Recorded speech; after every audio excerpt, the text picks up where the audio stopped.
Madam, Glory, Faith, Madam, Mrs. Emiola, the life of wealth. Manuel, Sarah. Okay. Why are you doing like that? Henry, okay. Basil.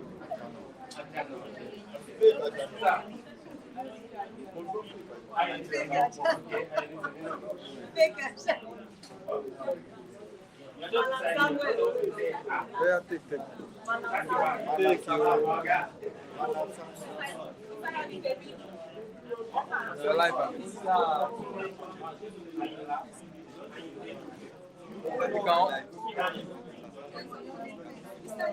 Oh wow, it's not organized. When you let me end it first. Please, and once we get into the training mode, let's just ensure that we're very, very quiet.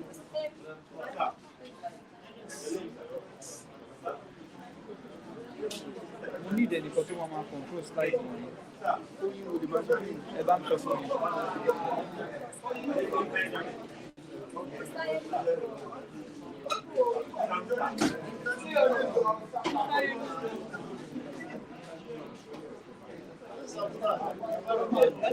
Hello, can I have 1 house, please?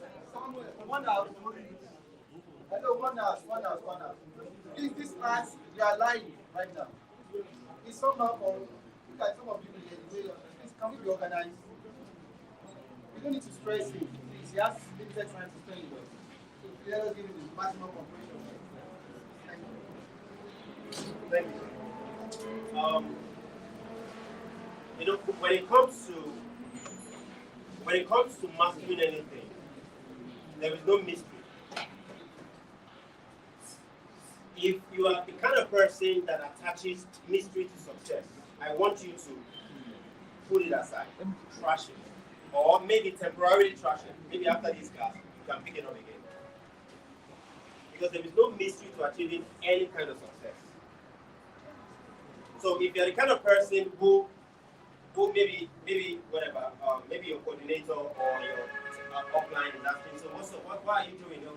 How far with your salesmanship? And you are like, I'm hoping to make sales. There is no such thing as I'm hoping to make sales. Because hope is not a strategy. Right? So today, I want to take you through the requirement for becoming a peak performing realtor or a peak performing consultant. The next slide. These are going to be our focus today.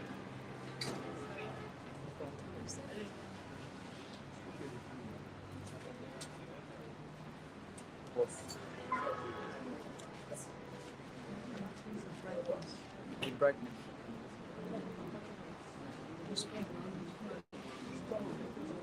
We really see.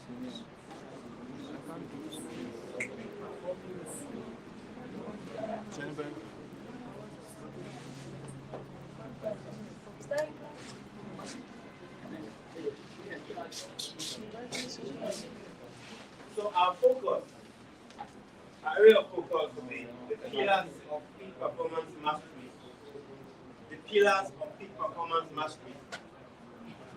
Tools mastery, branding, product knowledge, and the science of market penetration. Can somebody mount this? Who is mounting this? I'll just need the person just press next. When I say next. So when we talk about the this one.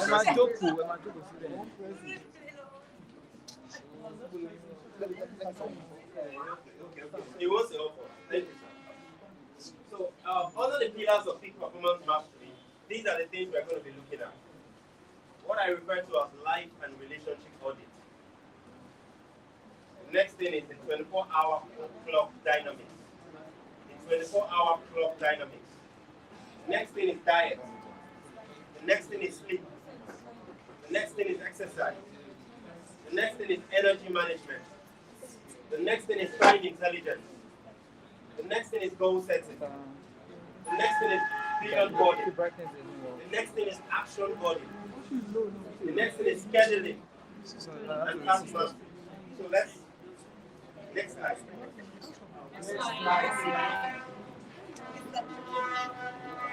Now, I've met all kinds of people in my life, in my close to 4 decades of existence. I'll be 40 in 2 years' time. And I've met a lot of people who complain about the result of their lives.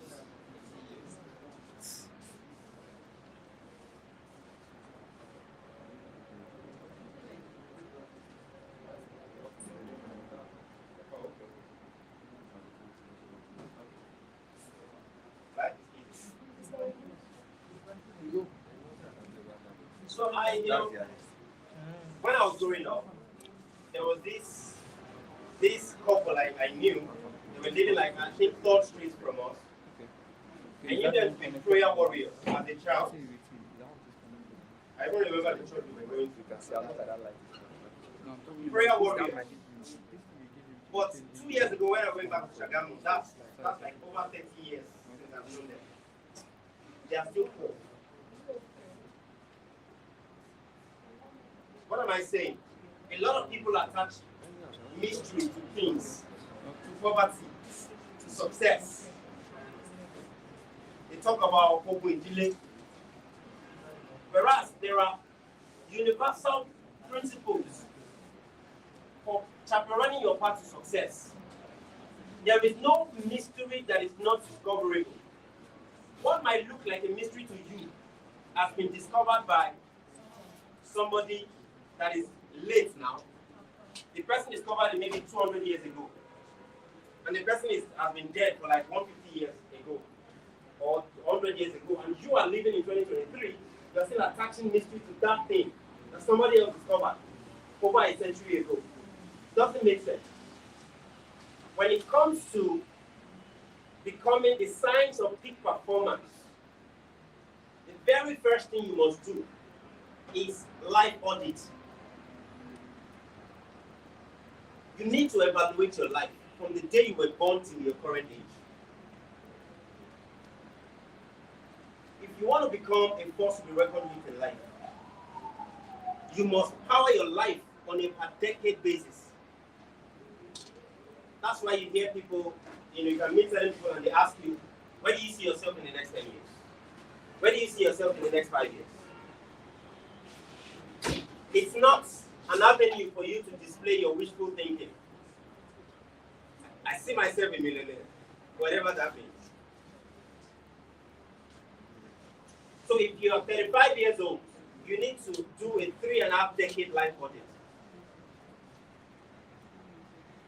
The first decade of your life is your childhood. The second decade of your life is your teenagerhood. The third decade of your life is your first defining decade. 21 to 30 is your first defining decade. Whatever the trajectory of the life that you are going to mature, the foundation must be laid from age 21 to 30. Parenting is the first 2 decades.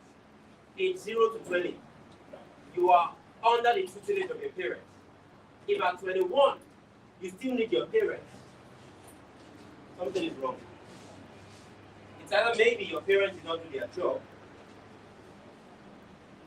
What about if you are an orphan? I lost my mom when I was 1 year old. I lost my dad when I was 7. I've met 30-something-year-old people complain about, oh, my mom did this to me. That's why I'm in this condition. My dad did this to me. The moment you clock 21, the outcome of your life for the rest of your life, the requirement for the outcome of your life for the rest of your life lies on you, strictly on you. Does not matter whether you were raised with ignorant parenting in the first 2 decades of your life. Does not matter whether you were raised with wicked parenting in the first 2 decades of your life. It does not matter. From age 21, that is the age of responsibility. If you're going to live to be 100, from 21 to 100, your news is on you to marshal the rest of your life. irrespective of the quality of parenting or eldership that you were exposed to in the first 2 decades of your life. So the third decade of your life, age 21 to 30, is your first defining decade. Like I said, that is the decade for laying the foundation, for being the one to lay the foundation. The foundation of the first 2 decades was laid by your parents. The foundation you're going to lay by you will be from 21 to 30.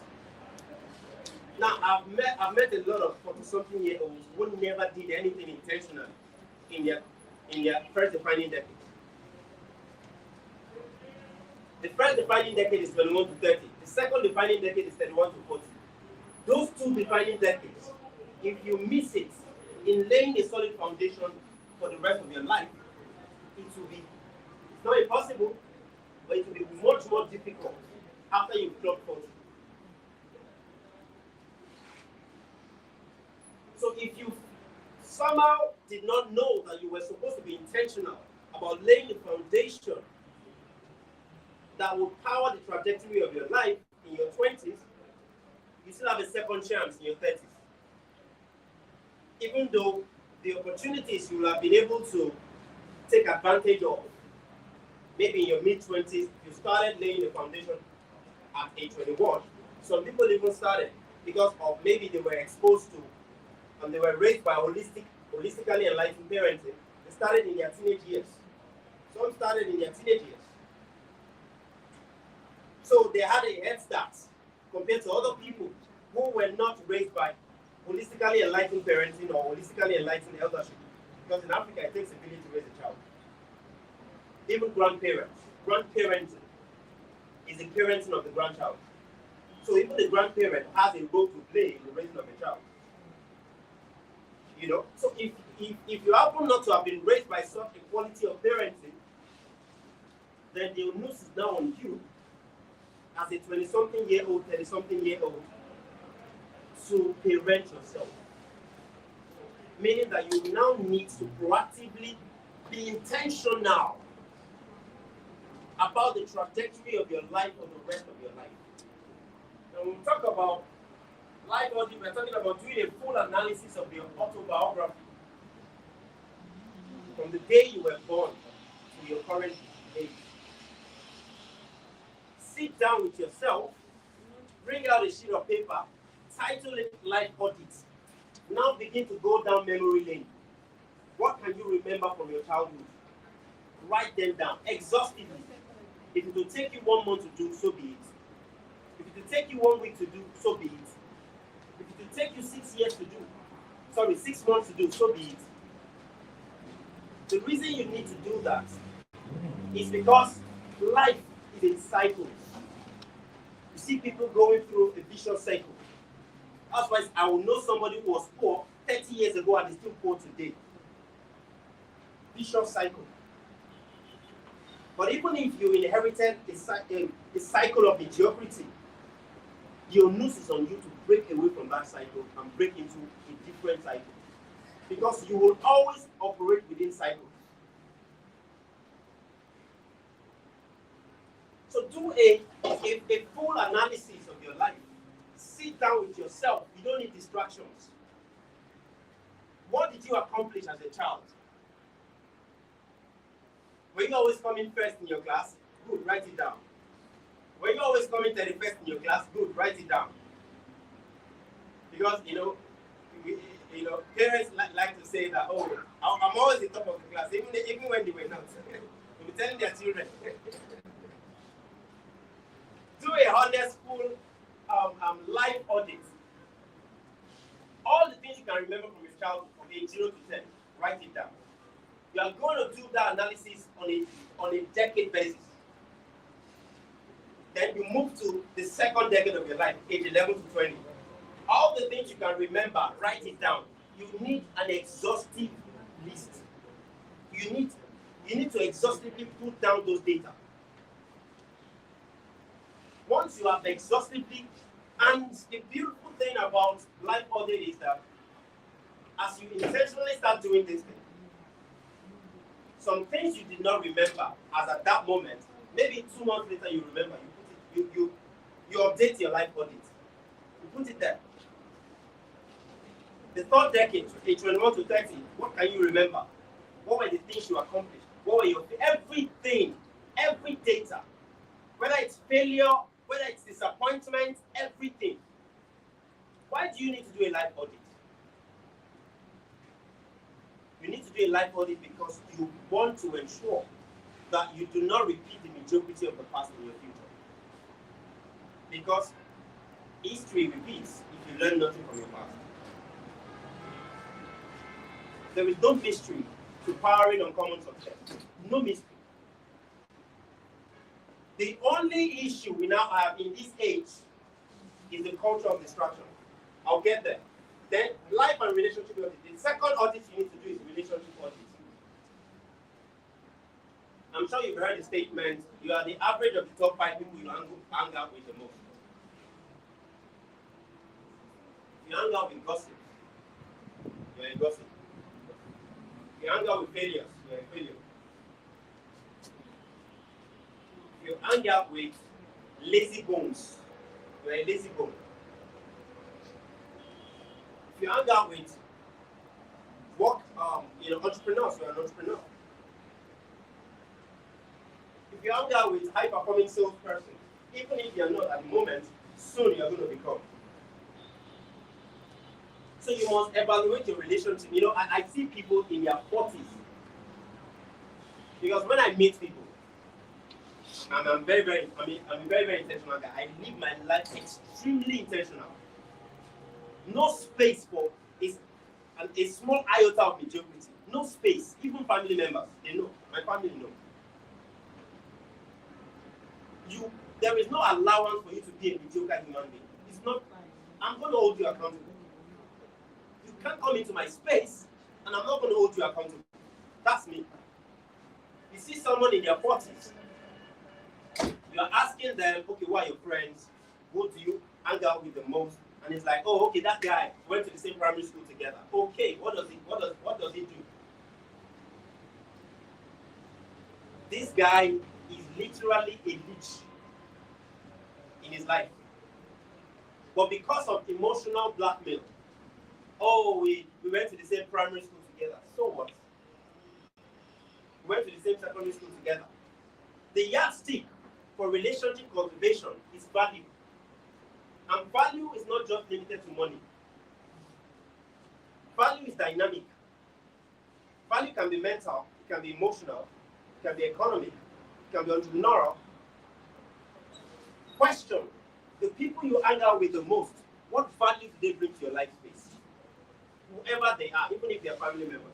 I don't hang out with all my family members. I don't. Even though family is one of my highest values in life, doesn't mean that I'm going to hang out with an unapologetic,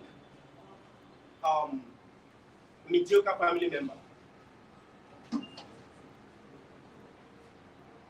I would tell the family member, most especially if it's a younger family member, how to upgrade his or her life. But if he or she is still adamant about sticking to being a mediocre human being, there's nothing I'm going to do with that person. So relationship evaluation is very important, most especially as a salesperson, most especially a salesperson in the real estate industry. Real estate is a high-ticket industry. The only people that will buy real estate are high-net-worth individuals. If you are hanging out with unapologetically poor people, how are you going to make sales? So you have to sit down, bring a sheet of paper, a foolscap sheet, title it relationship evaluation.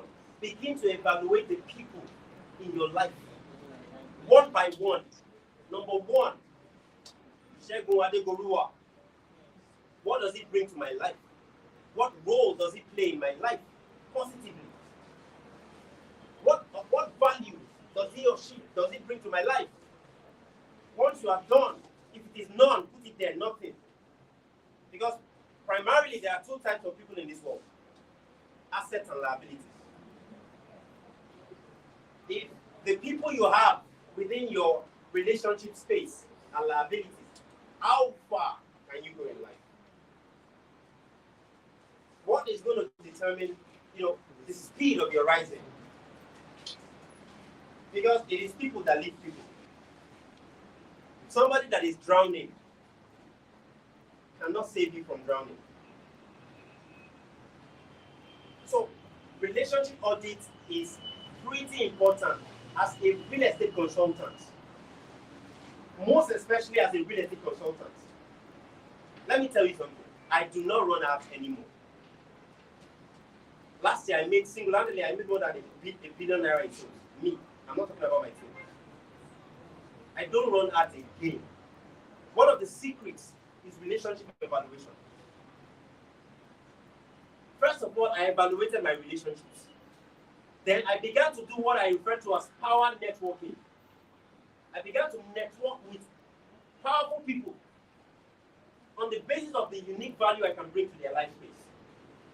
Because you find that a lot of people are liabilities, functional liabilities. They are looking, they talk about, oh, I need helper. Okay, you need a helper. What value do you want to give to that helper? Ask yourself, what value can I give to a billionaire? If as a real estate consultant, you are not asking yourself that, you've never asked yourself that, how are you going to pivot? How are you going to pivot to the top 20% of the realtors in the industry? How? So life audit and relationship audit, number one step to becoming a peak performing realtor. Next thing we want to talk about is the 24-hour clock dynamics. The secret to success is in the way you use your day. The truth of the matter is, success is not achieved in anybody's lifetime. Success is not achieved in a year. Success is not achieved in a month. Success is not achieved in a week. It's achieved daily. What people celebrate, maybe after 1 year or after 6 months, is the combination of the daily inputs that produce that so-called success after 6 months. Success is achieved daily. Now, when we talk about breaking down the concept of a day, there is 24 hours in a day, right? Now, the 24 hours is divided into 3 distinct segments. I call it the 8-hour segmentation. From 8 p.m. to 4 a.m. is the most ideal time for you to be sleeping. That's 8 hours. All those talk of late night show, late night news, these are artificial creations for turning human beings into mediocre human beings. Anything you could not watch before 6 p.m. is not worth watching. From 8 p.m. to 4 a.m. is the most ideal time for your body to be sleeping. Your body is wired to be sleeping from between 8 p.m. and 4 a.m. Nature begins to go to bed, in quotes, begins to go to sleep from 6 p.m. And most especially as Africans, we are offsprings of nature. We are offsprings of Mother Nature. The same DNA that forms up or makes up nature, Mother Nature, is the same DNA inside you. All those talk of I'm a night owl, story. You are not more intelligent than Mother Nature. And I'm not trying to come and tell you something that I just sat down. I'm talking research-based. This one is not my coinage. The most ideal time for the body to be sleeping, in order for you to be able to become a peak performance or optimal performance individual, is when you sleep between 8 p.m. and 4 a.m. Now, can I tell you something? The body's immune system is most active between 10 p.m. and 2 a.m. So if you're still awake, you're compromising your immune system. If you're still awake by after 10, after 11, you're compromising your immune system. That's why you fall sick too frequently.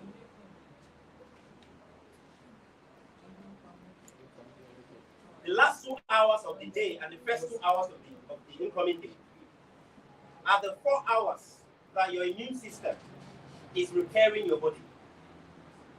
And your body needs you to be, your immune system needs your body to be in a sleep state for optimal repair to happen. I don't fall sick. The last time I fell sick was April 2008. And it's not because I have faith. It's because I understand the fundamentals of the human anatomy, most especially as an African. Because a lot of what a lot of people learn about their body is from Caucasians. Caucasians are not Africans. Europeans are not Africans. Do you know that your gut, an African, the gut, the intestine of an African is 10 to 12 meters long? That of the Caucasian is at most 8 meters long.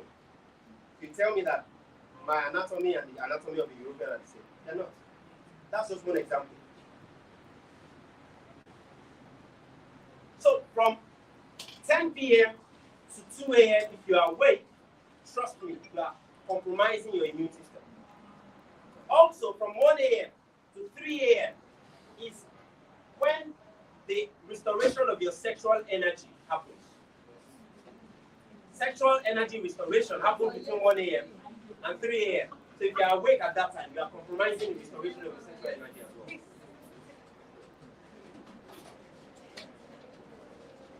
So 8 p.m. to 4 a.m. is the most safe. If you're not the kind of person that wakes up at 4 a.m., 5 a.m., you are cheating yourself. Mother Nature begins to wake up from 3 a.m. You are in alignment with the consciousness of Mother Nature. All kinds of intelligent download happens between 3 a.m. and 5 a.m. The data you need for your content marketing can be downloaded at 5 a.m., at 4 a.m. But because you're always sleeping by 1 a.m., 12 midnight, that's why it's difficult for you to wake up by 4, 5. See, I've said it everywhere I've been to. Real estate consultants are the most powerful people on the planet. The most powerful room is a room where salespeople are gathered. And real estate consultants are they are in a different world. They are in a world of their own. They are not typical salespeople selling 200 naira products, 5,000 naira products. You are a salesperson who exists to service high net worth individuals. So if you allow the celebrities, simply because they come on TikTok live by 12 midnight, or Instagram live by 12 midnight, you want to watch it, no problem. Let's see how far you will go with it. Because universality, success, is only marshaled by universality, most especially uncommon success. It's only universal principles that will help you manifest uncommon success. Not one so-called celebrity is telling you. So the next 8-hour segmentation is from 4 a.m. to 12 noon. From 4 a.m. to 12 noon, your body is in natural detoxification mode. You're not supposed to be eating between 4 a.m. and 12 noon. Breakfast.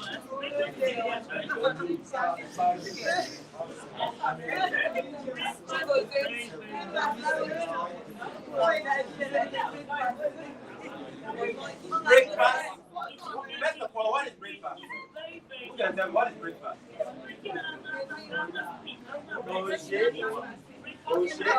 Break fast means you are breaking a fast. You were not supposed to be eating while you were sleeping. That's not fast. Breakfast is the first meal you take from the time you wake up and the time you take it. So you're not breaking a fast when you woke up by 6 a.m. and you're eating by 8 a.m. You're not breaking a fast. You are being a glutton. Breakfast. I'm not eating anything today. This is what time. Spaghetti, story. Body system. Story. Just wait. If you have any questions, note it down. There will be question and answer segment. Let me tell you something. I am 100% Afrocentric in everything I do. Whether as an entrepreneur, whether as a coach, whether as a consultant, whether as an educator, whether as a husband, whether as an uncle, whether as a friend, everything I do is from the standpoint of Afrocentric research. Our ancestors as Africans were the architects of civilizations. Any civilization you find anywhere on the planet was architectured by your ancestors. I don't care the lies. If people say, wow, they learned it from us. Their ancestors came to Africa. They were here a decade, 10 years, 15 years, to come learn from a school of mysteries, Egyptian mystery school, Benin mystery school, Ile-Ife mystery school, Malian mystery school. But you see, the generation of today know nothing about their ancestors. The only thing they know is what the Caucasians have told them. See, this contract is a 3-month contract. The things I'm going to expose you to in these 3 months, I can guarantee that nobody has ever exposed it to you. I can guarantee it. And in these 3 months, you are going to be shocked at the quantum leap of results you are going to be marshalling. I don't talk theory. I talk what I am doing on the field. People say, practice what you preach. No, it is preach what you practice.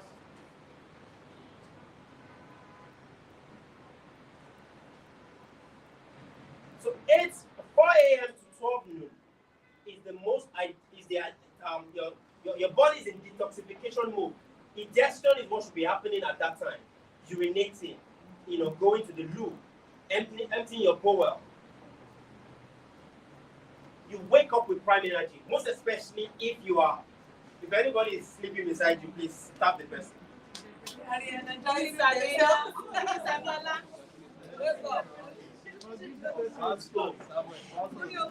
not be me that is calling them out.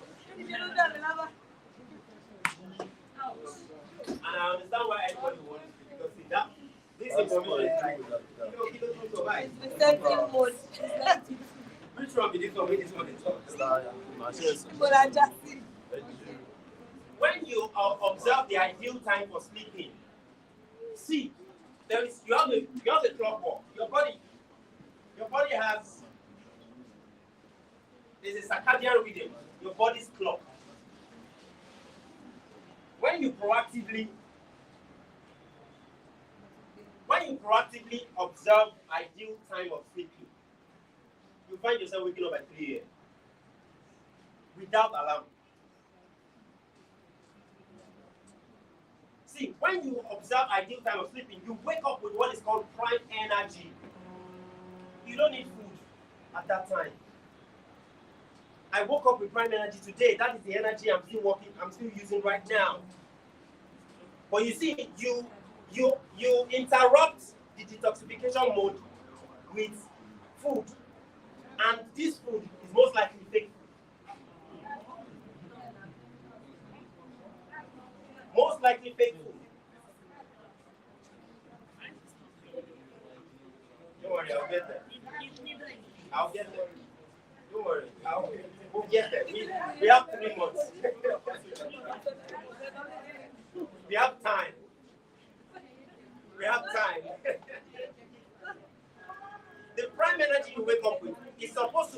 drive you to 12 noon at night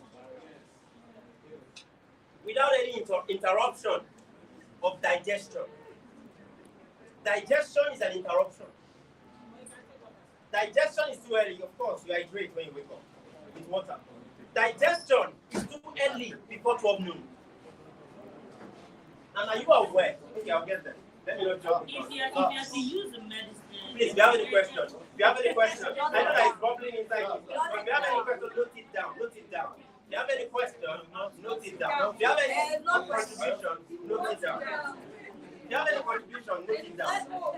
Write it down. Okay, I'm going to contribute this.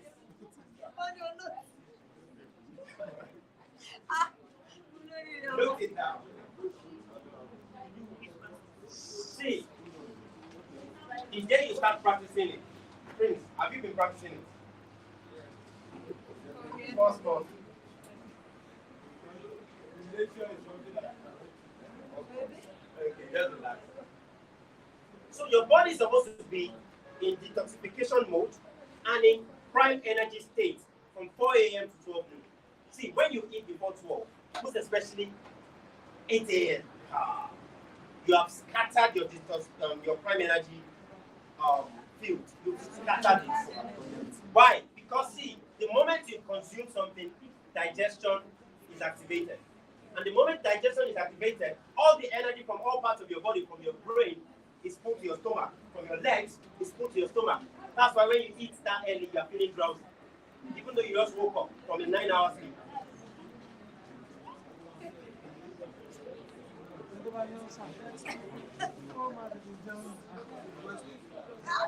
Also, listen. Also, metabolism is very low before 12 noon. Metabolism works with the sun. If the sun is up, then that's the cue for you to eat. Metabolism is slow before noon. Metabolism is slow by 8 a.m., 9 a.m. when you eat anything. So it will take longer time for you to digest. The longer the time it takes for you to digest, the more the energy that you should be using for prime work is being consumed. This is the mantra I introduced to adults. The so-called breakfast is only for children. You're not a child anymore. The so-called breakfast is for children. You're not a child. You are an adult with a high sense of responsibility, work-conscious responsibility. So the first thing you want to accomplish in the day is the most important work you're going to do, accomplish in any day, is from the time you wake up at 12 noon. So you wake up to work, not wake up to be thinking about food. Prime energy, you've squandered your prime energy on digestion. The prime energy you should have used for creative work.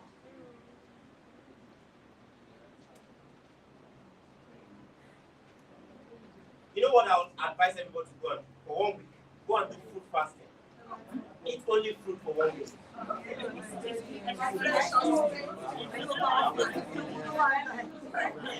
As a child, I used to have ulcer. As a child, listen, somebody just said ulcer. I used to have ulcer.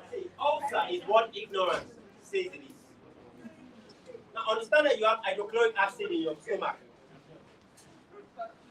The hydrochloric acid is what dissolves the food you eat. Now, the reason ulcer happens in your stomach is because you are consuming too much acidic food. That's why there is wound in your stomach, your stomach lining. But you see, how do you repair that wound? By consuming alkaline food. Most fruits are alkaline. Watermelon is alkaline. Cucumber is alkaline. Avocado pear is alkaline. Walnut is alkaline. Blueberry is alkaline. Alkalinity, ulcer. No doctor has ever said this to you, I'm sure. For those of you who have, have suffered ulcer, Alkalinity. The reason for ulcer is because the alkalinity ratio, the acid alkalinity ratio is low. Alkalinity is supposed to be 80%. Acidity is only supposed to be 20%. For most people, it's 60% acidity. Some even 80%. So the second 8-hour segmentation is between 4 a.m. and 12 noon. Your most important work of the day as a sales consultant will be done between the time you wake up and 12 noon. If you now wake up at 10 p.m., 10 a.m., no problem. You only have 2 hours to do your most important work. Then the third 8-hour segmentation is from 12 noon to 8 p.m.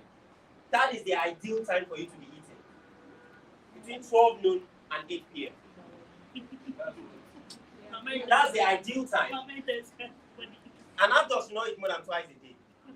What are you doing with three so-called square meals? What's square about 3?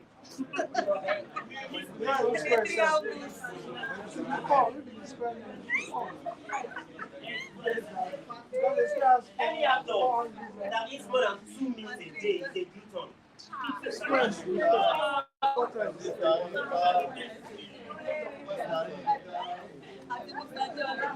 Your best meal should be 12-1. Your second meal should be 5-6. That's it. 12 noon, 1 p.m. 5 p.m., 6 p.m. What? Why do you need money tea, madam? They are breastfeeding. Why do you need it? Because they are breastfeeding. Money tea. All these Caucasian rubbish that they've sold to us. You are an African. A nursing mother will drink tea. Are you a nursing mother? Why are you advocating for a nursing mother? I'm just telling you. Nursing mother. Nursing mother. I'm a pregnant woman. An adult does not need more than 2 meals a day.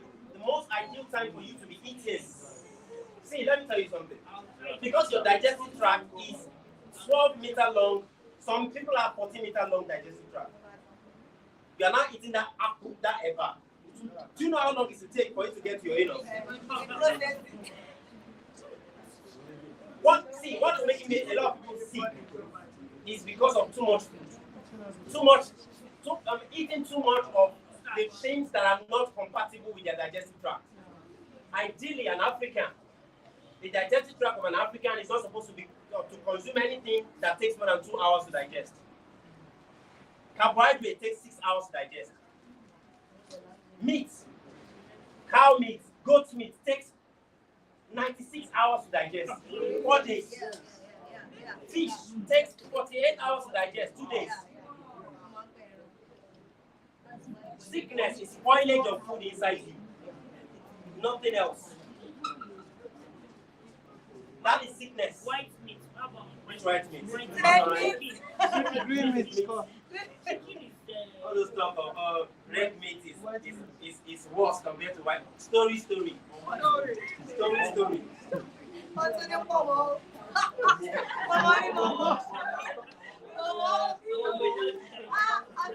So from 12 noon to 8 p.m. From 12 noon to 8 p.m. is the most ideal time for you to be eating because the sun is up. Metabolism is higher from that time.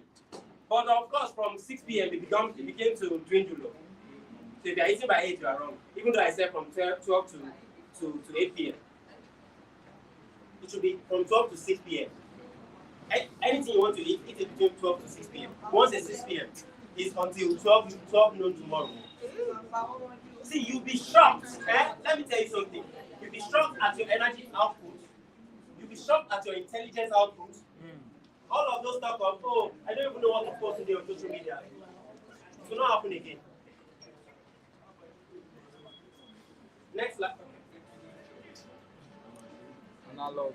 So you see the first 8-hour walk, ideal sleep mode. Second 8-hour walk, natural detoxification mode. From 4 a.m. to 12 noon, you're not supposed to be eating. Don't do yourself harm. You're doing your digestive tract a great deal of disservice. Now, let's do a little bit of mathematical calculation. Let's say you only take carbohydrate that takes 5 to 6 hours to digest, and you take it 3 times a day. That is 18 hours of stressing your body.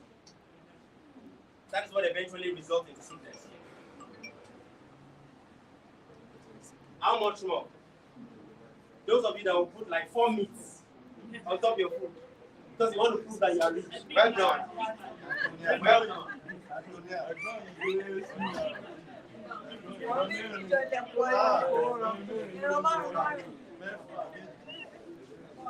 Mama Lamala, It's working. So I've talked about diet. Okay, so let me say something. As an African, the best diet for your body are fruits and vegetables. These are food that doesn't take more than 2 hours to digest. Watermelon, 10 minutes to digest. Cucumber, 15-20 minutes to digest. Avocado pear, 30-35 minutes to digest. Orange, 40 minutes to digest. What else? 40 minutes to digest. Apple, 40 minutes to digest. Banana, 40 minutes to digest. What else? Walnuts, 1 hour to digest. What? Which other one? Apple. Vegetables, pawpaw, papaya, 30 minutes to digest. See, you put down where your pull up is digestive suicide.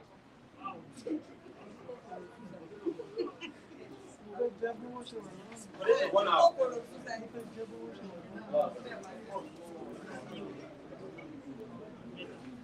By the time you only subjected your body, the 24-hour clock, to only 3 hours digestion, you have enough prime energy. And as a matter of fact, these foods are like life force, instant energy. All of you that take energy drink, you're not going to stop it. You're shaking yourself.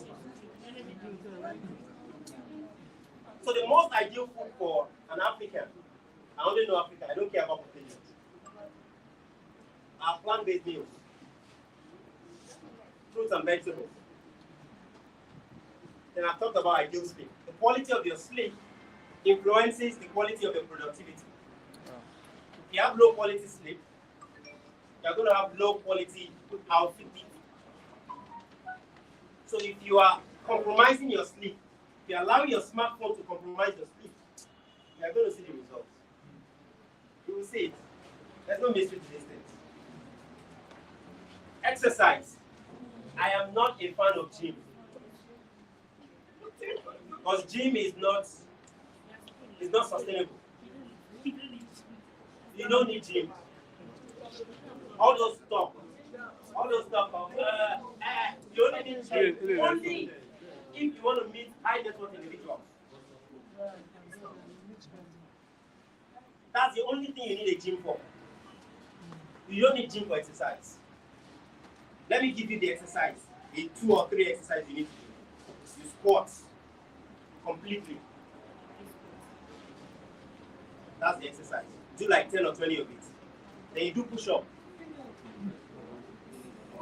10 of it. Female, you do, this is your kind of push-up. I don't understand my throat. For a female, this is your kind of push-up. For a male, this or this. Then do sit-up. Finish. You don't need any other exercise. You don't need more than 7-10 minutes exercise per day. All those apps that you have on your phone that will be making you do 45 minutes exercise. Rubbish. After you are done with it, you are now tired. You can't do anything again.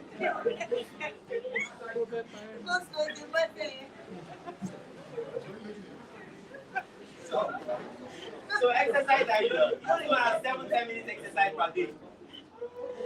The reason you need that kind of exercise is to wake up your brain. You want to practically wake up your brain because your brain goes to sleep when your body goes to sleep. And if you leave your body without exercise, your brain will only wake up from like 10-11 when the sun is rising. So exercise is a practical way to wake up your brain as early as you want. You can wake up your brain by 5 a.m. And you are in performance mode, 5 a.m. Because of this small exercise I just told you about. Right? Now, energy management. All you have is energy. The difference between the richest man in the world and the poorest man in the world is the ability to manipulate energy. You are not in control of time.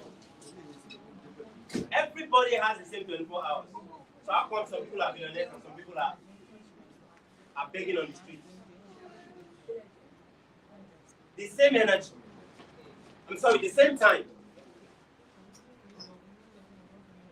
Now, the only time you will begin to understand energy management is if you first of all deploy the 24-hour clock dynamics. If you think that I'm just talking my own, no problem. No problem. I'm using it in my life. The people I've introduced it to, they're using it in their lives. You say that it is what mainstream media has taught you. Breakfast is the most important meal of the day. If it is 1 p.m. that you're taking it, not 8 a.m.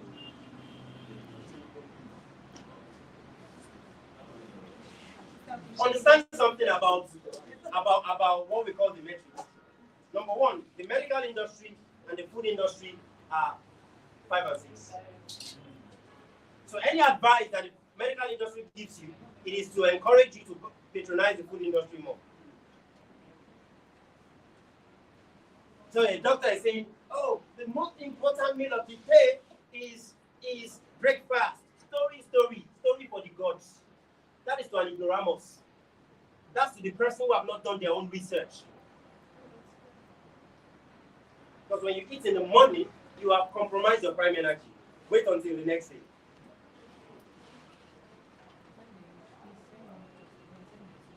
So now, energy management. There are 4 major pillars of energy management.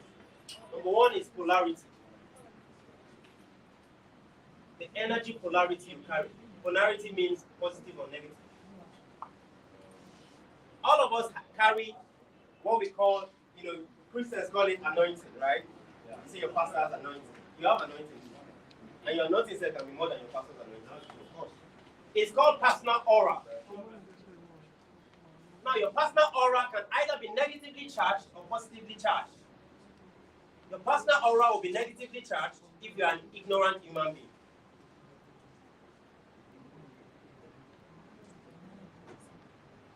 I carry positively charged energy. Your polarity is determined by you.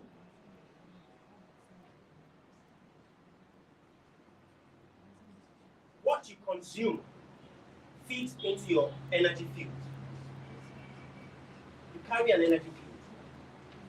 Whether you are ignorant of it or not, it can either be negative. Are there some people in your life that anytime they come to you, even if it's just 30 minutes, by the time they leave like this, you are feeling depleted. They are called energy vampires. You're feeling depleted, like you are exhausted. Just 30 minutes of having a conversation with that person. That's a carrier of a negatively charged aura. The only thing negatively charged auras don't do is to feed on positive energy. The only thing they come to talk, when they come around you, they want to gossip about that friend. They want to complain about Nigeria. They want to complain about this. Complainers are energy vampires.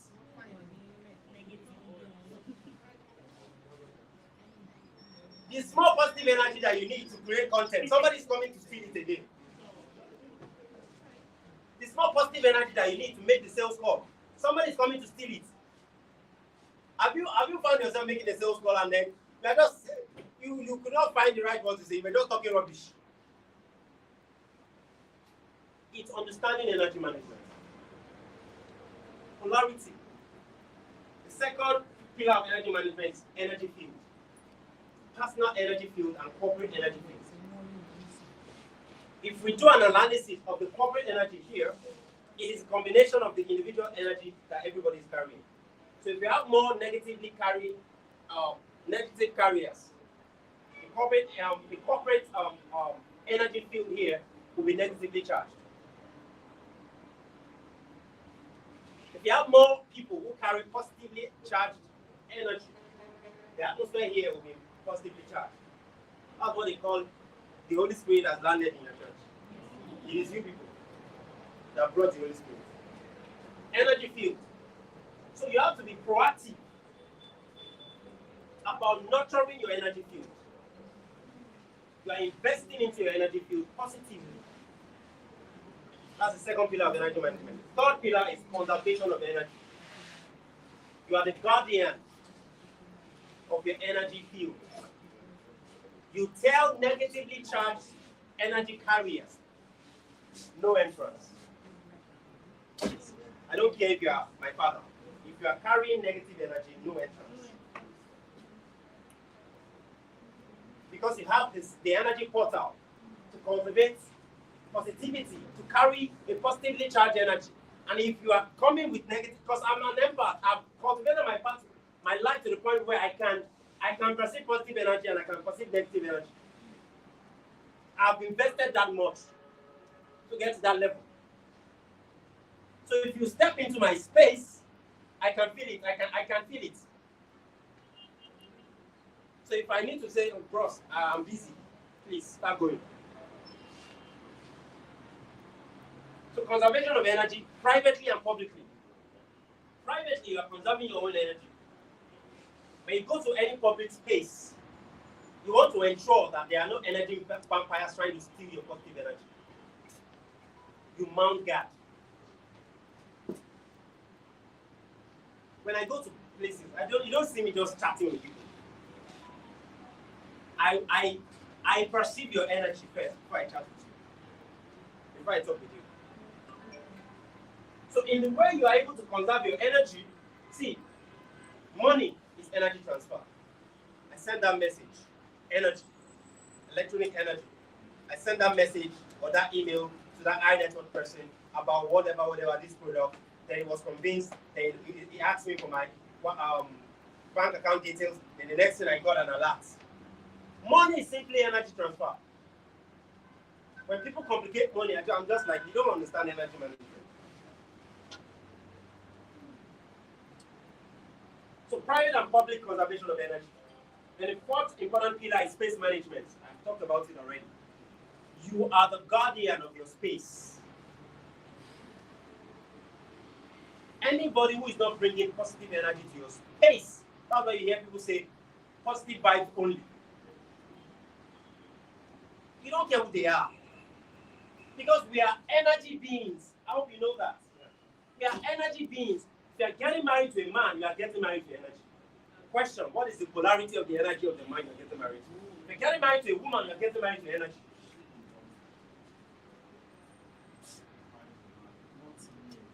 Is that? That one is aberration. Even though it's energy, because when you understand the yin yang, masculine energy and feminine energy, a man is supposed to be operating in masculine energy. So how is masculine energy trying to manage masculine energy? Doesn't make sense. Energy conservation. The law of equilibrium. I'm helping him to conserve it. The law of universal equilibrium is what is called yin yang. Masculine energy and feminine energy. The only reason you find a woman operating in masculine energy is because maybe she has been disappointed by too many masculine energy. So she wants to become a masculine energy herself. Yeah. A man operates at between 60 to 80% of his masculine energy. But there is feminine energy in a man as well. A woman operates between 60% and 80% of their feminine energy and operates at 20% masculine energy.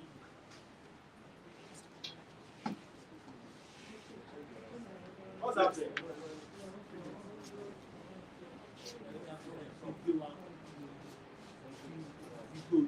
While they fix it, let's just continue. Do you know that all you need to master to become anything in life is energy? Because there is no finite cap on energy. The inherent potency of energy is infinity. That's the reason somebody can come from abject poverty and become a multi-millionaire in their lifetime. Mastery of energy. Everything is energy. everything. It is to the tune of energy mastery that you are able to attain onto that will determine the economic access that you will have.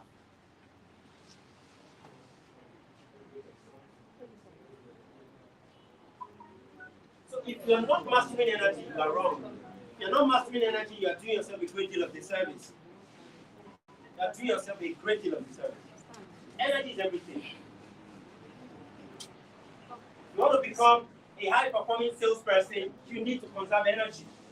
Energy for the tasks, energy for the salesmanship. Not allowing celebrities that they call celebrities to squander your energy resource. Some people say, first to comment. Pity your life, and you don't even have up to 10,000 naira in your account. You are first to comment. So energy is everything. Once you understand that, it seems this person does not know how to.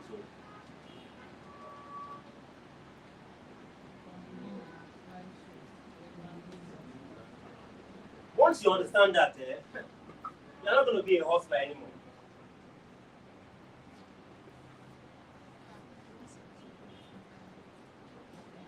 I tell salespeople in real estate industry that you see, other people are allowed, other salespeople in other industries are allowed to be hustlers, not you.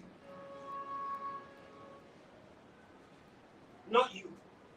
If you're hustling as a salesperson, how are you going to hustle till you make $1 billion in sales? You think it's hustle? You may be able to hustle to make $1 million in sales or 10 million naira. You cannot hustle to make $1 billion in sales. Strategy. Become a strategic realtor, not a hustler. So energy management is how you become a strategic realtor. Now, time intelligence. After energy management, time intelligence is another important component of peak performance mastery that you need to master. There is no mystery to time. Question: what time do you have in a day? 24 hours. 24 hours. How many hours do you have in a week? 168 hours. How many hours do you have in a month? 168 times 4. How many hours do you have in a year? 168 times 52. There are 52 weeks in a year. How many hours do we have in a decade?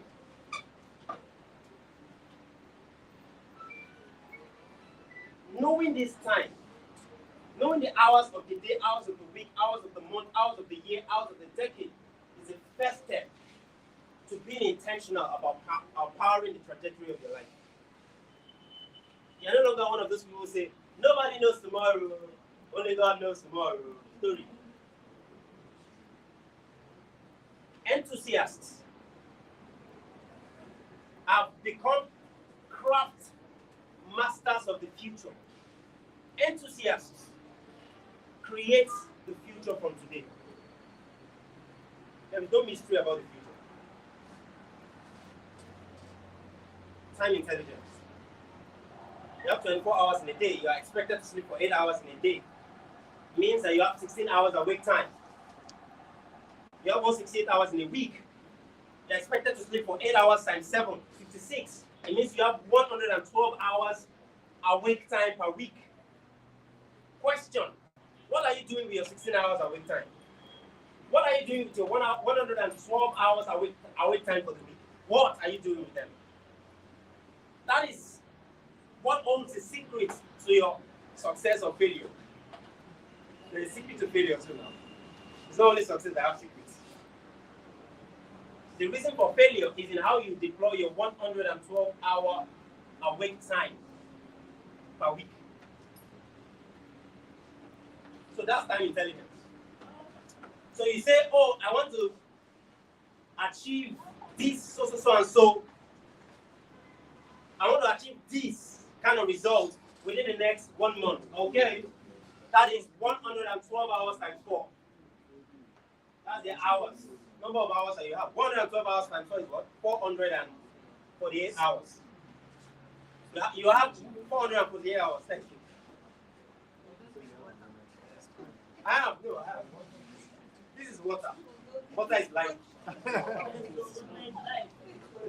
I do actually. I mean, if I don't get it, I will still continue. But it was not full of it. I cannot take something. I don't. Never. I organized an hangout yesterday. I spent about 350 for that hangout. They served everything. I did not take anything. I was the umpire of the hangout. It was for like 3 hours or 4 hours. I only ate once yesterday. So if you say you want to accomplish a goal in a month, you have 448 hours to accomplish it. Now, if you have 16 hours awake time, how much of that 16 hours are you dedicating to serious work, to deep work?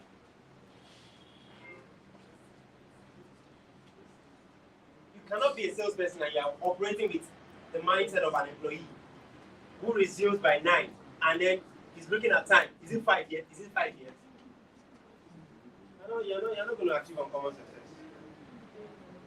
A salesperson should have at least 10-hour deep work every single day. 10 hours at least every day. 70 hours of deep work per week. So you understand that we now live in an age of cultural distraction. This is the biggest piece of distraction in the world. If you're not intentional about living your life, about the trajectory of the part of your day, of the part of your week, you are not going to achieve uncommon success. You will start a new year with New Year resolution, and then by November, you'll be panicking. I've not achieved 10%. Story. It's the way you use your day. The days of the week, the weeks of the months of the year. So it's pretty important that we understand that, see, you need to plan your life on a per decade basis. The reason for life audit is to know where you have been.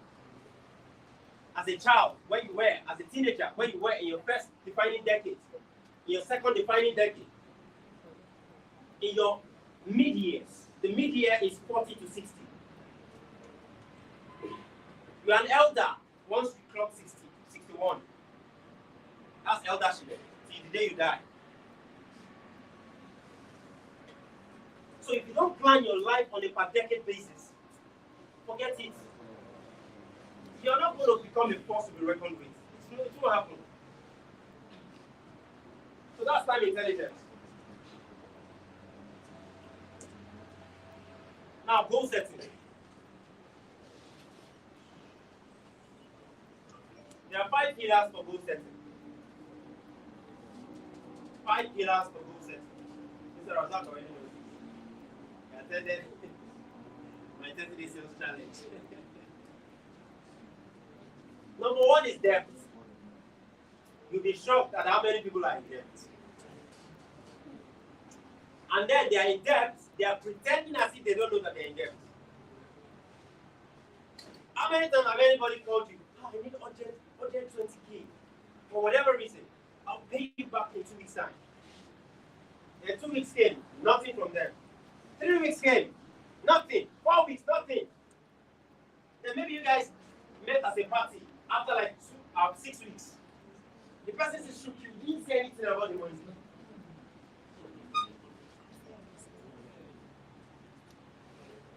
Such a person cannot become a force of nature. Such a person cannot become a force of the reckoned with. It's not possible. The first pillar of goal setting is debt. How much are you owing in total? You write it down. How many people are you owing? How much are you owing each one of them? You write it down.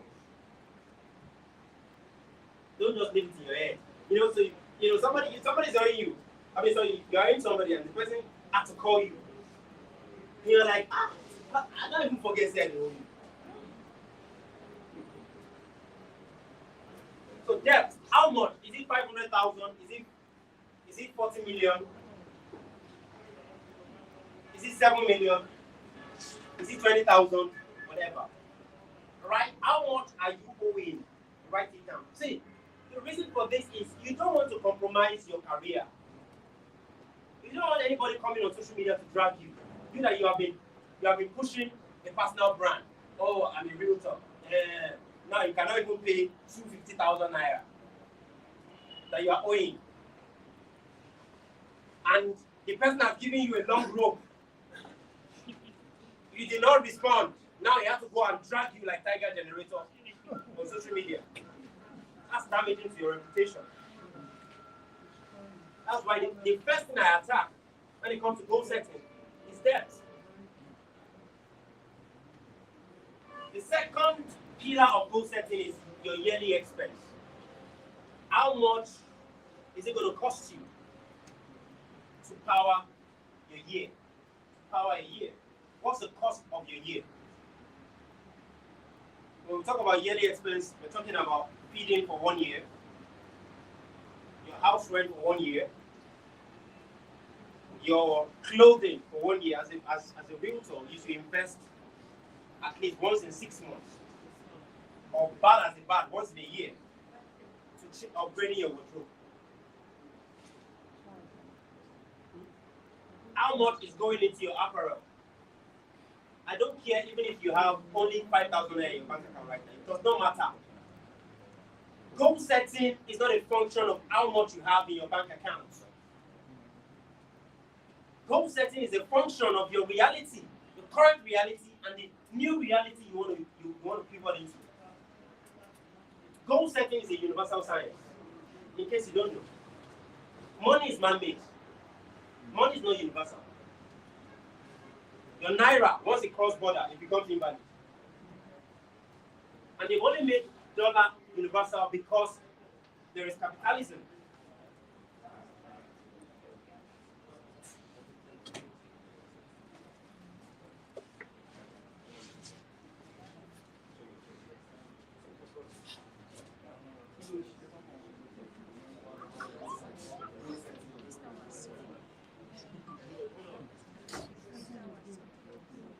Okay, I think I'll stop here. We'll continue next week Monday. Now we can ask questions. Questions? Go ahead. Do you sleep at 8 p.m.? What?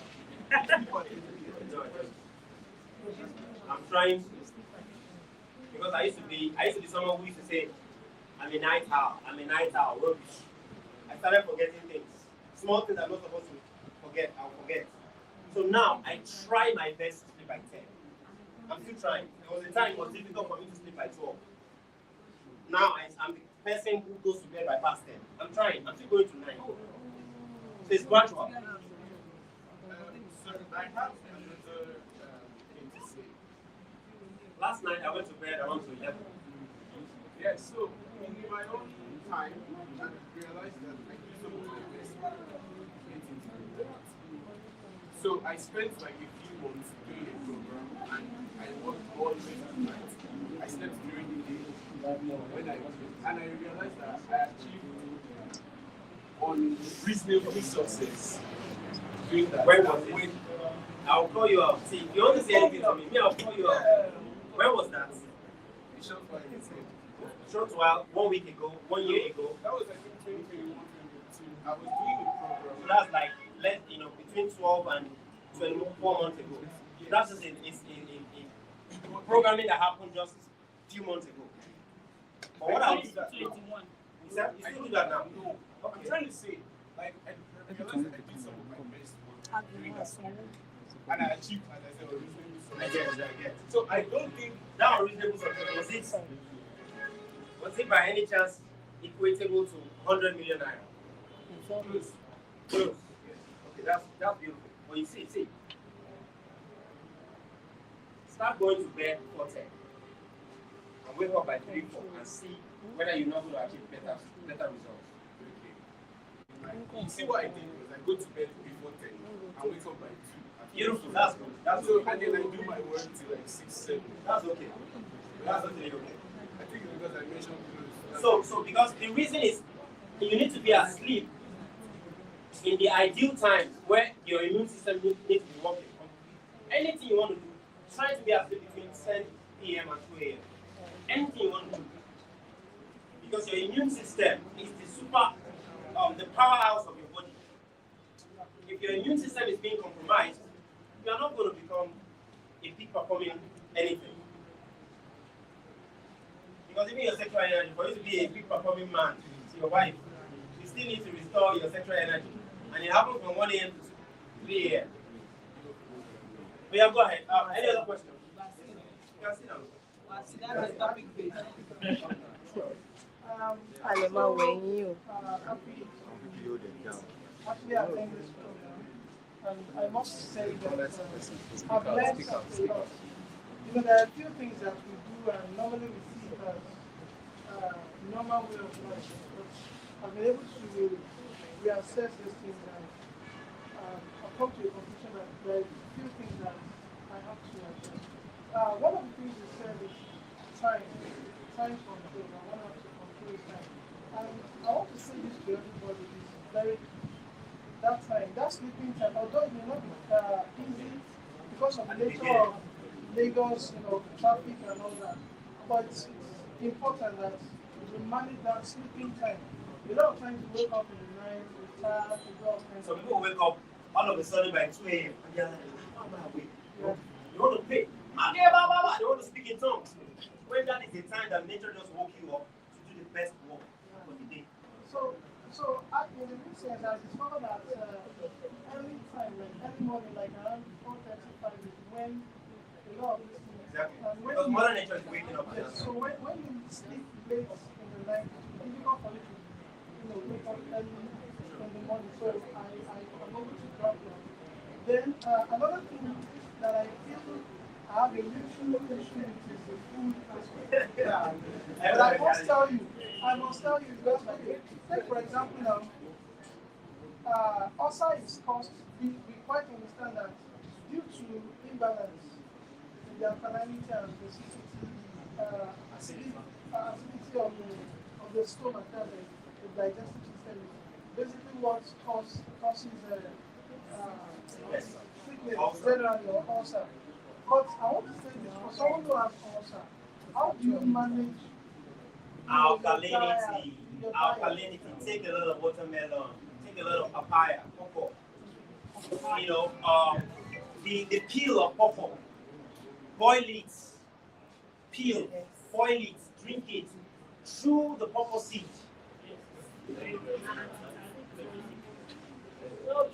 I used to have ulcer as a child. I'll be rolling 30 minutes. A child, teenager. Maybe 18 years ago or 20 years ago was when I last had ulcer. Alkalinity is what you need to work on. White rice is acidic.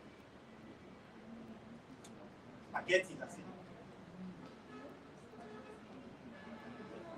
You need to work on alkalinity. Don't worry, see, I'll give you proper education on these things. This is something that I've been on my personal discovery journey since 2004 at age 19. I've been on it for 19 years. So I have a lot of information to share, a lot, that would help you upgrade within the shortest period of time. Upgrade the quality of your everything, your mind, your body, your creative output, everything.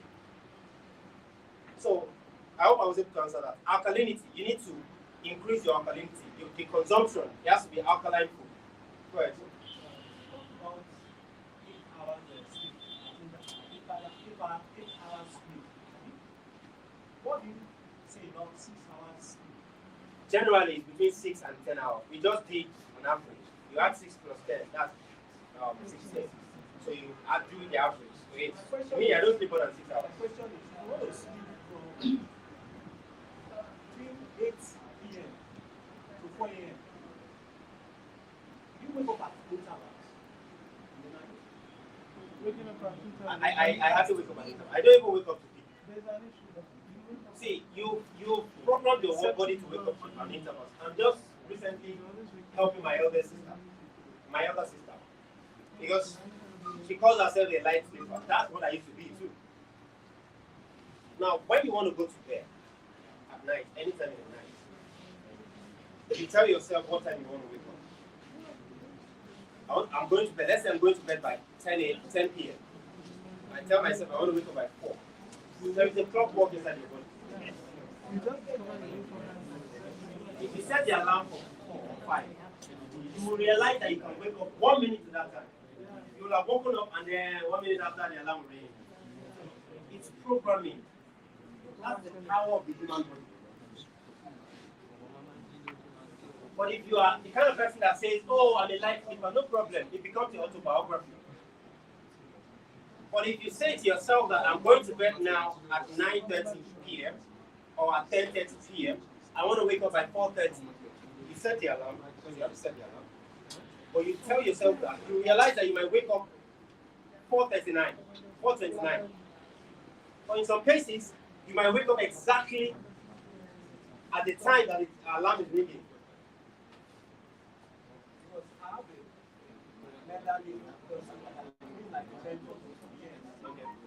And he said that if you are sleeping like 6 hours, you can go at night. If you sleep between those 6 hours, you sleep for 2 hours and intervals. That's what he said.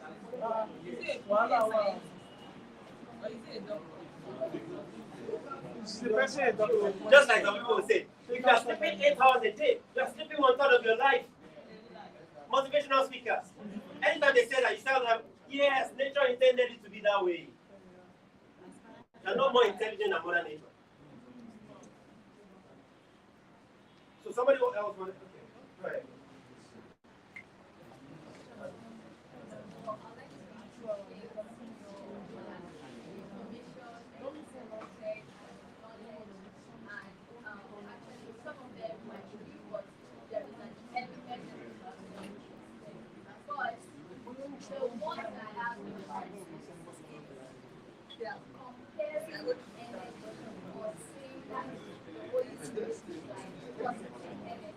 You don't have to take what I say. You don't have to take what I say. If you're in church, look, if I come to your church and say that, if I come to your church and say that, you can have it. But this is, no, it's not for. It's not for. Go and read 8 laws of success. Listen, go and read what this says. Listen. Go and read 8 laws of success. You don't come to defend your church here. I'm not defending my church. I'm saying that Listen. I can tell you that I'm older than you, right? I can tell you that I'm older than you, right? Now you're 35 years old. You're not, right? So relax. I don't talk on the basis of an assumption. I talk on the basis of research. Go and read 8 laws of success. I'm sure you've never read it. So go and read it. That's okay. That's why you want to ask a question. Do you have any other question? I'm just trying to say, should you use the Christian faith? The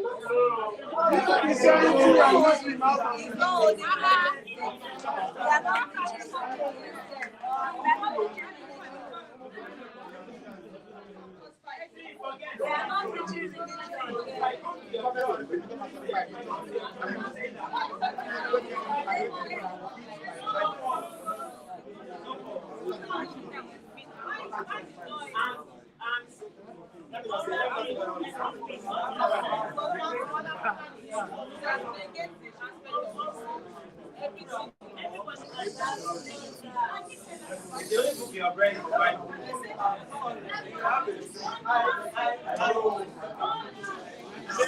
One out. No.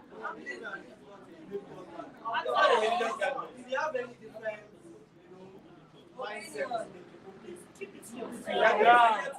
I said it when I came here. I don't have to agree to anyone.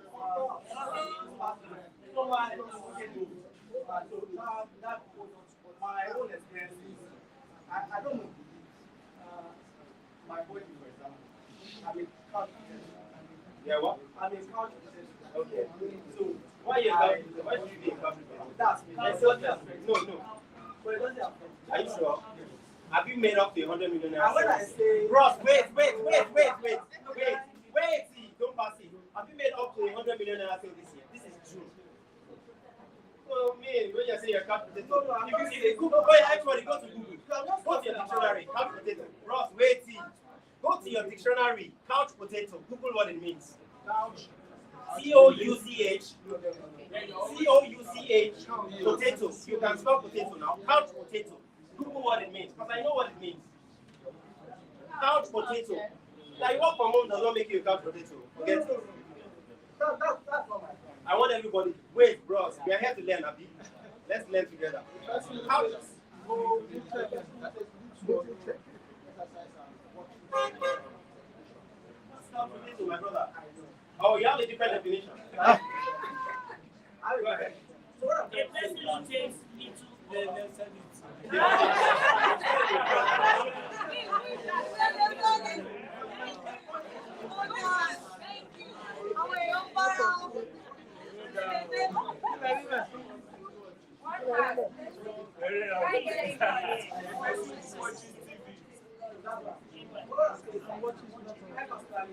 Hold on.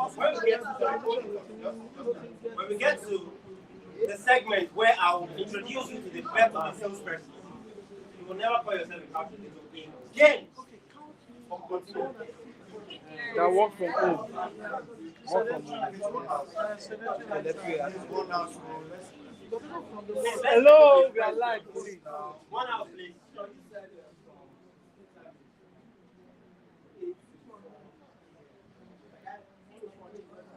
You know, the reason you are saying this, the reason you are saying this is because you think that being an entrepreneur is the antithesis of being an employee.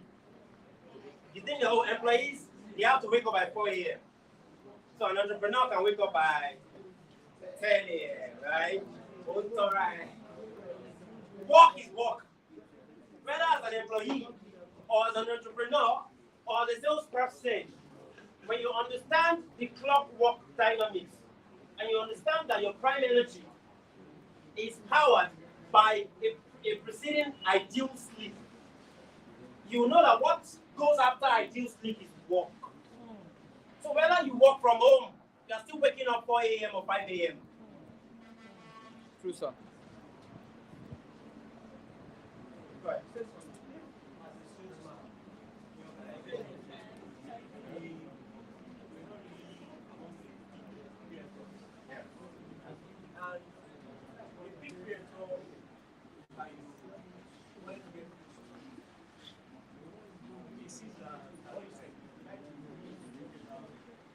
I know where you're going, and he doesn't want to give you space. And after some time, now on your own, you have been part of this. And then seminars, and you now kind of step up.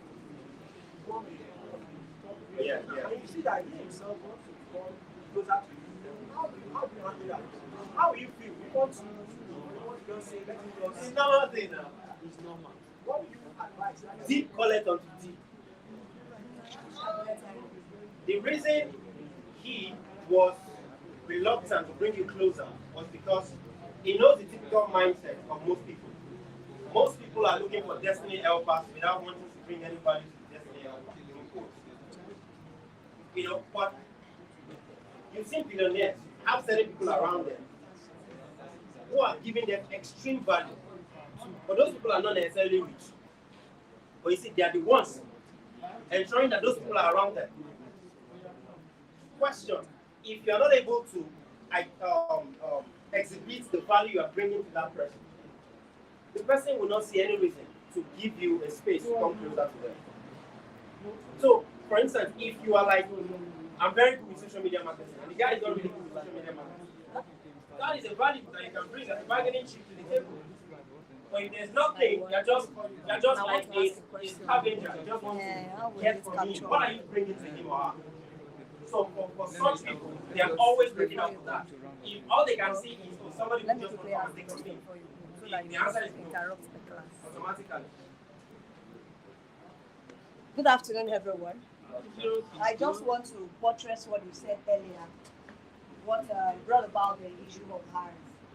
You know, when we speak of a positive energy, what brings about positive energy? The good thing, that's a positive energy. The negative energy is a bad one. Holy Spirit to do more good. So what brings about positive energy?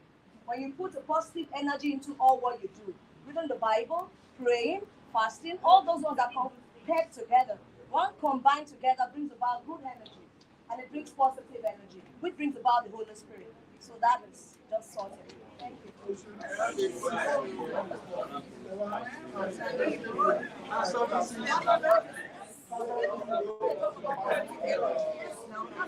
Hello.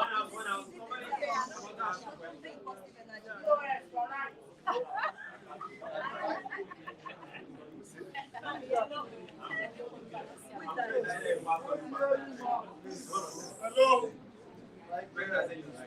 Like me, like 90% of my clients is abroad clients, and I normally talk to them in the night. I'm having issue with that. Starting from 10 to 4, at times I don't sleep.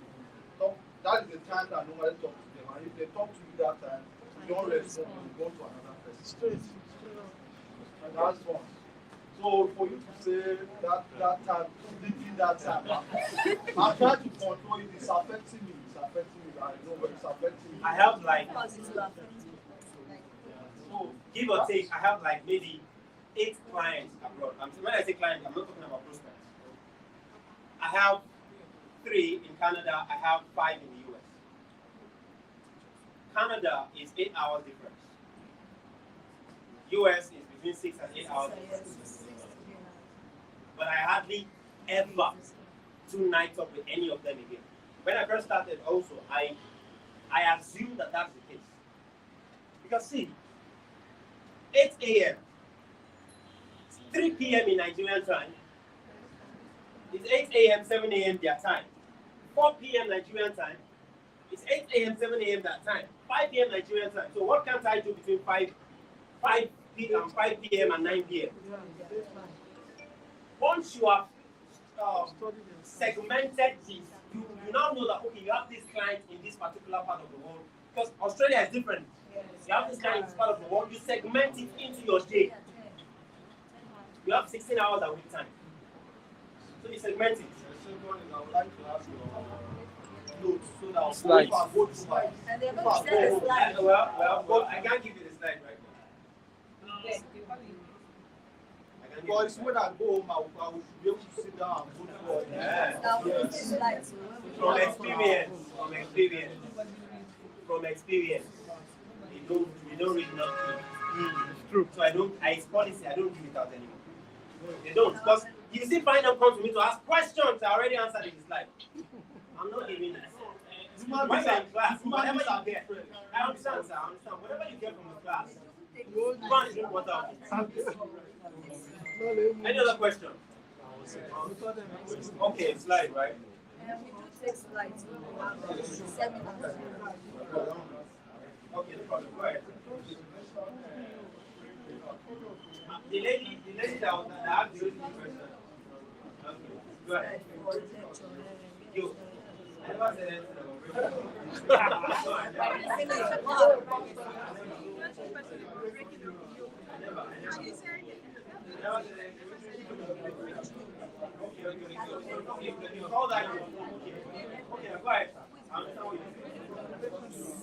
Please, 1 hour. Been here less than 2 hours. CEOs should practice sitting still for 6 hours, doing deep work. Is it just less than 2 hours? You guys are CEOs. CEO just called from US. He said he would like it's actually if you not call you, people need to say he just called from US. So what's the question? Well, how do you break from people who you have like you've known for like 50 years or 30 years? Everything we now live in an economic planet. Very soon you're going to be hungry, right? And that food you bought it with money. Very soon house rents will be due. It's money, right? Very soon. I mean 500 naira fuel, right? It's money. So if there is no economic value, that is the basis. This person is not bringing economic value to me. Okay, I'm going to keep this person at arm's length. If this person calls me, if I used to pick his call 5 times a week, I'll reduce it to 1 time a week. Then it will become 1 time in 2 weeks. Then it will become 1 time a month. Then it will become 1 time in 3 months. He calls me, I'm at home. So one day, no, no problem. Anyone. So it's important, sir. If that person you are, I mean, if the person has been in your life for 10 years, 20 years, like family and friends who don't support their family members who are entrepreneurs, right?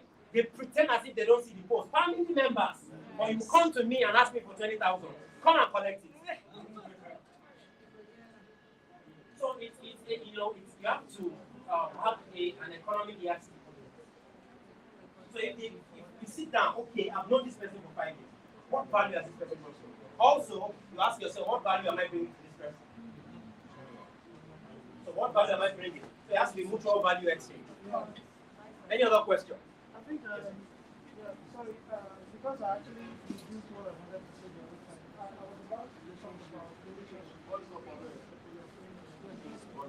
So I was about to talk about relationship the other time before I spoke. I think relationship, I was about to talk about relationship. I think basically, relationship is one major thing that has kept me this long in this business. And I can tell you that it's not everybody that has a with the face value that you feel that, oh, this person can do it. There are some people that along the line, somehow, you can get connection to them. I have an answer for that. It's called contact evaluation. We're going to get that. Yes. There are times you go out, for example, I want to go to a bank, and then I met a security man there. For me to get access to that bank, I need to have a little form of Relationship. talk with the Connection. Connection with that person, so that they can be able to. So is the person a liability or an asset? Well, I can see, I should see the person as an asset. So that's end of story.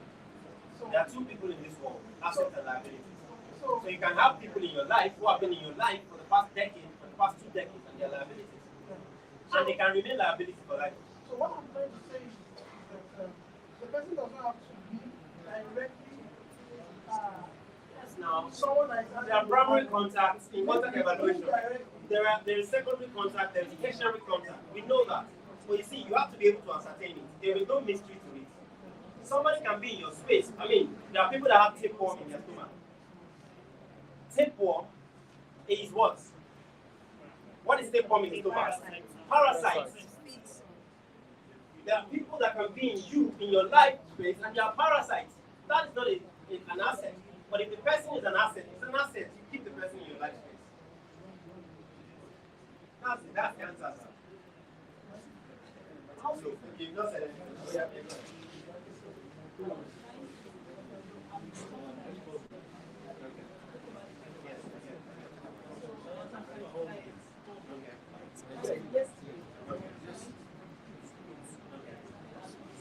Yes. I said it shouldn't go beyond 8 p.m. Actually, so actually should not go beyond 6 p.m.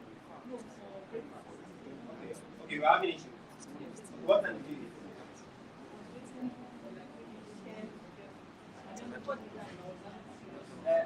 Okay, what was breakfast you had? No, that's 10 a.m.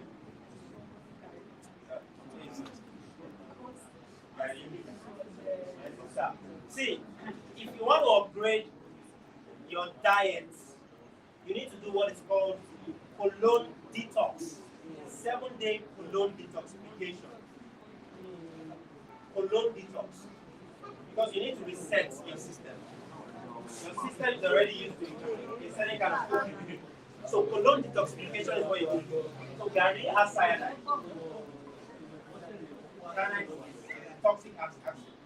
Forget people say things like, oh, Gary and sugar and granite, and it's been saving lives since 1842, whatever. He said has cyanide. No problem. He has cyanide. Just know. All those talk of Gary Jebu, cassava is not a staple crop in Africa. It was imported to Africa during slave trade. So all those christening Gary Jebu as if it's something that our ancestors knew. ancestors from 400, 500, 1,000 years ago knew. No, it was brought in during slavery. Go ahead. You can sit down if you can be audible. Okay, go ahead. I wanted to ask you. Okay. If you have a friend, let's assume you have a friend, or you've been close to somebody for a very long time, and then I got to a point where, and you see this person as a liability. Let me say, I'm not going to call the person a liability. Don't worry, bros. There's a part I call contact evaluation. This is your contact list. Contact evaluation. You see, I'm always wrong. I'm a coach. I'm a self-coach. I'm always wrong. So, you could have known someone for 2 decades, 20 years, and the person has been a liability for that 20 years. So you're not demeaning the person. It's a statement of fact. On the basis of the data the person has used to interact with you in the past 20 years, in the past 5 years, in the past 30 years, whatever it is. So let me just hear you out. Another thing is your definition of reliability is quite different from someone's definition of reliability. Okay. So, but that's not my question. That's not my question. Well, my definition is universal. No problem. What does it mean? Tilting towards economic relevancy. You have an economic destiny that you are trying to chaperone. You're chaperoning your path of an economic destiny. We live in an economic planet. Everything costs money. So if you are not intentional about relationship, because relationship is currency. If you're not intentional about your relationship, the relationship you're cultivating, you have seen yourself a great deal of disservice. Can you just chill? Okay. Because I'm not going to land it, sir. You're already assuming something. You're already assuming something. Go ahead. That's what I'm going going to repeat the same thing. No. It's not emotional when it comes to these things. What I'm trying to say is, you need to cut off from somebody that is close to you. You can't necessarily say this person has been a reliability to you, because probably the person has been productive to you one way or the other. And the person is liability now. But the person now is not, doesn't have the same perception, same focus that you have. Any level of an asset is an asset. So long as you can define the place that person is playing in your life as an asset, no. But if the person is an unapologetic liability, every time for them to stay, every time for them to fight, nothing else. The only time you go, that's why you see some people. Some rich people, they have some calls that they always use. Not the quality. Not the quality. Not what you want to ask. I was in one man's office. The man that owns Cali. She put up $1 million. Somebody was calling me in my presence, the family member. He could not even hide it. Because I've been in his office less than 30 minutes. And that person is a liability guarantee. Any other question? Okay, faithful is food. It's asking me to elaborate on what I mean by faithful. Faithful is a food that is not, like once I'm done, okay, I'll give you that. Faithful is a food that is not gene compatible with you as an African. Most of the food that people eat, when seeds that were brought in during transatlantic slavery, slave food, faithful is slave food. Any food that you eat that will not enhance your creative power is slave food. You should eat and you are feeling creative. But people have been eating apple and pepper since 1894.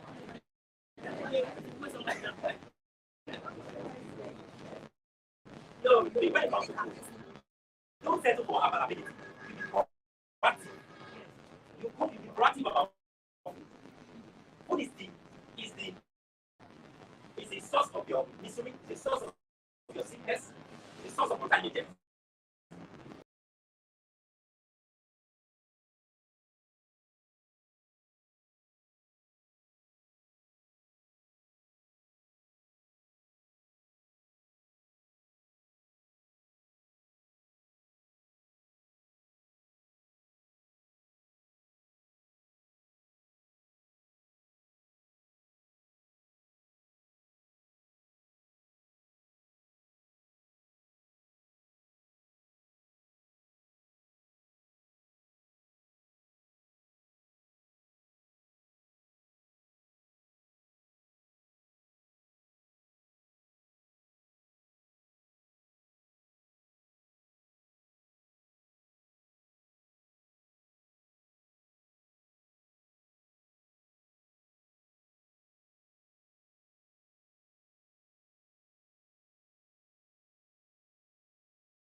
You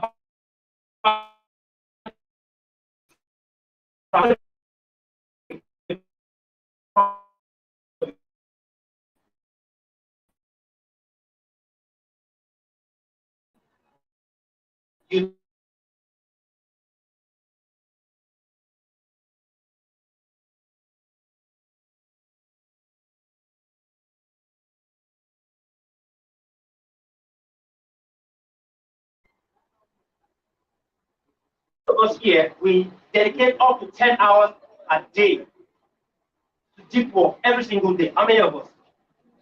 We dedicate up to 10 hours every single day, deep work, 10 hours. No,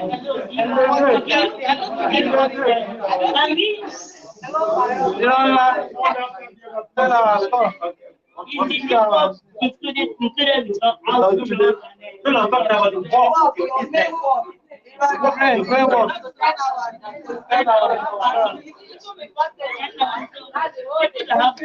not asking. Somebody said that if you take 1 hour per day, in 5 years, you're going to become a master accountant. Yes. So even if it's 1 hour, no problem. Like 1 hour is small for me. 5 hours is small for me. 5 hours is okay. 5 hours is okay. But if you cannot do this work a day, consistently every day, for 1 year, you are going to be shocked. There's something called Rule 100. You dedicate 1 hour to mastering something for the next 100 days. 1 hour every single day. By day 100, you are going to be better than 96% of the people doing that thing on the planet. 1 hour a day for 100 days, non-stop, no break in transmission. Not that day 18, you not do it. 1 hour a day for 100 days. 100. So I think you wanted that. 1 minute. You've asked a question before, but you asked it. Sir.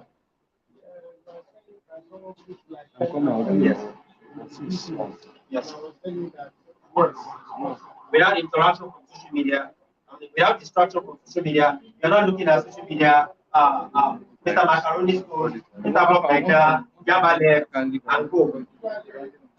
Because if you are doing that, you're not really giving the people. You're watching Netflix in the street, you're not giving the people.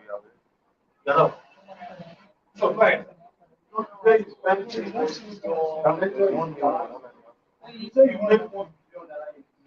No, I said I made $1 billion last year. Last year was the first time. Sales. My commission. Let me break it down. Wait. February, I made a sale of 750 million. February last year. 2,500 square meters in phase one. My commission was 4%, 30 million. It was 4%. That's very easy in phase one. You people that are doing 15% in, 10%, 15% in all these places, they like it. Yeah, they are higher, they are the value, they are the commission. So I made another sale, 60 million. That commission was 10%, was land. That was 6 million. I made another sale, 100 million. That commission was a house, was 4%. That commission was 4 million. So in total last year I made over $1 billion in sales. So it's sales, it's not commission. But I will get there. It's one of the goals. I'll make $1 billion in commission. I'm going there. Okay, I'm going there. Because we are talking when we have one people. No, it's sales. It's sales. Any other question? I don't want you. No, relax. Ask your question. Yeah. Absolutely. I have a social media mastermind. 37 people have gone through it already. Social media, mastering social media. 9 pillars for mastering social media marketing. The simple part of the things I'm going to teach you guys on is surface. Now, Go ahead. can you tell us